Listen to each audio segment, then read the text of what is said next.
Assalamualaikum warahmatullahi wabarakatuh. Alhamdulillah rabbil alamin. Kami dari kelompok 1 diberi kesempatan untuk menjelaskan materi mengenai akhlak dan muamalah.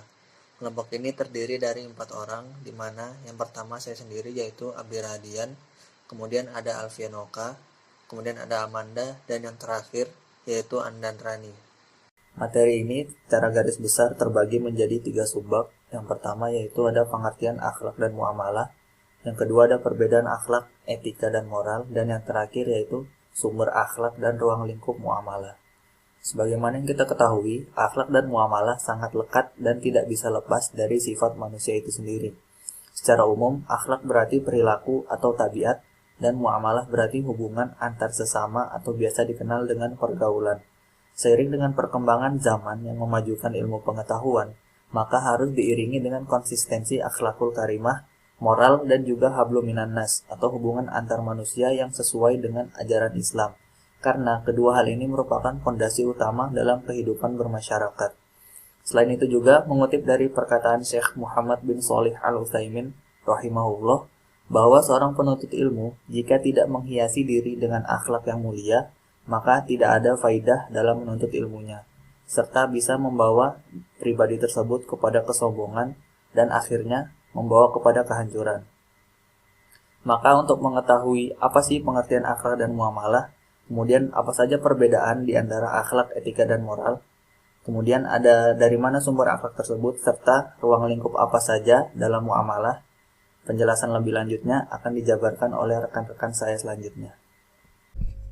Selanjutnya saya akan menjelaskan tentang pengertian akhlak dan muamalah. Yang pertama, pengertian akhlak. Akhlak dari segi bahasa berasal dari perkataan khulq yang berarti perilaku, perangai atau tabiat. Maksud ini terkandung dalam kata-kata Aisyah yang berkaitan dengan akhlak Rasulullah yang bermaksud akhlaknya Rasulullah adalah Al-Quran. Akhlak Rasulullah yang dimaksudkan di dalam kata tersebut ialah kepercayaan, keyakinan, pegangan, sikap, dan tingkah laku Rasulullah yang semuanya merupakan pelaksanaan ajaran Al-Quran. Sedangkan menurut Imam Al-Ghazali, akhlak ialah suatu sifat yang tertanam dalam jiwa yang daripadanya timbul perbuatan dengan mudah tanpa memerlukan pertimbangan terlebih dahulu. Sedangkan menurut Ibnu Maskawi, akhlak ialah keadaan jiwa seseorang yang mendorong untuk melakukan perbuatan tanpa pertimbangan atau pikiran terlebih dahulu. Selanjutnya untuk pengertian muamalah. Pengertian muamalah ini secara etimologi merupakan istilah yang digunakan untuk mengungkapkan semua perbuatan yang dikehendaki mukallaf. Secara terminologi, muamalah adalah istilah yang digunakan untuk permasalahan selain ibadah. Ibadah yang dimaksud ini meliputi sholat, zakat, puasa, dan haji. Sedangkan menurut fikih, muamalah ialah tukar menukar barang atau sesuatu yang memberikan manfaat dengan cara yang ditentukan. Yang termasuk dalam hal muamalah ini ialah jual beli, sewa menyewa, upah mengupah, pinjam meminjam, urusan bercocok tanam, berserikat, dan lain-lain. Assalamualaikum warahmatullahi wabarakatuh. Saya Amanda Sanggaji, NIM 2018-079. Di sini saya akan menjelaskan tentang perbedaan akhlak, etika, dan moral. Untuk perbedaan antara akhlak, etika, dan moral ini bisa dilihat dari beberapa sisi. Yang pertama bisa dilihat dari segi bahasa dan objek pembahasan.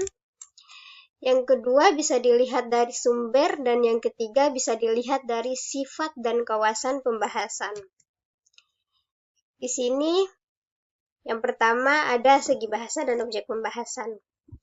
Kata moral sendiri berasal dari kata mores atau dari bahasa Latin. Etika berasal dari kata ethos dan akhlak berasal dari kata khuluq. Etika sendiri merupakan suatu ilmu yang mengkaji tentang persoalan baik dan buruk berdasarkan akal pikiran manusia.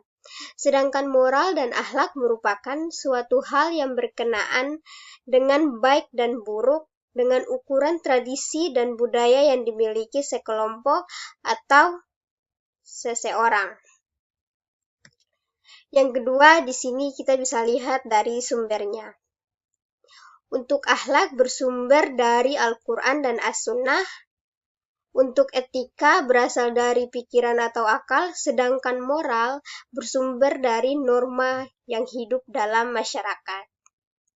Yang terakhir di sini kita bisa lihat dari sifat dan kawasan pembahasan, di mana etika lebih banyak bersifat teoritis, memandang tingkah laku manusia secara umum. Selain itu juga, etika menjelaskan ukuran baik buruknya seseorang. Moral lebih banyak bersifat praktis, lokal, dan individu, sedangkan akhlak bersifat transkendental karena berasal dari Allah Subhanahu wa Ta'ala. Mungkin itu saja pemaparan materi dari saya, kurang dan lebihnya mohon maaf. Assalamualaikum warahmatullahi wabarakatuh.